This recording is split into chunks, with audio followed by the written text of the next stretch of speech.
Grace Hibbs was only 17 years old when she died in 1897. Unfortunately, I haven't been able to locate any photos of her. I did find one of her parents, Wesley and Emily. I learned so much from Grace's obituary and wanted to share it. It was published in one of my favorite historic newspapers, the Beaver Herald, from Beaver, Oklahoma. Died at the home of her parents on Clear Creek, on Sunday, March 7, 1897, of typhoid pneumonia, Miss Grace Hibbs, aged 17 years, 9 months, and 19 days. The angel of death, who has long been hovering about the home of Mr. Wesley Hibbs, at last swooped down and carried away the only daughter, a most estimable young lady, just blooming into womanhood. She was the joy and comfort of her aged parents, and the blow, though not unexpected, falls heavily on them.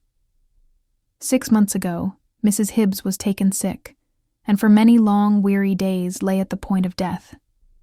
She rallied finally, but Grace was stricken, and worn out by the long vigil at her mother's bedside, fell more easily a victim of the disease.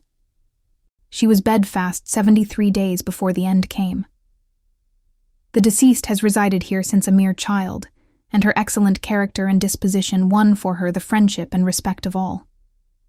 The Herald joins in extending heartfelt sympathy to the bereaved family, and especially to her old father and mother, who are thus deprived of what they prized most highly in this world. The remains were interred in the Beaver Cemetery Tuesday afternoon. The following was handed in for publication just as we were ready to go to press. The loved and loving sister and daughter, after a long but seemingly not dangerous illness, passed beyond the shadowy boundaries of life's narrow veil, while the world was yet full of beauty, promise, and hope. Earnest, energetic, and sincere, her whole young life was one uninterrupted course of duty and devotion to her parents. She is a beautiful example. At the age of 7 years, she began her work in the Sunday school, and last winter united with the Christian Church.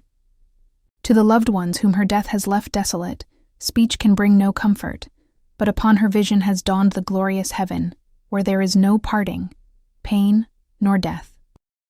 When Grace was born, her father was 39 and her mother 40, hence why they were referred to as being aged and old in her obituary. Grace was the youngest and only girl.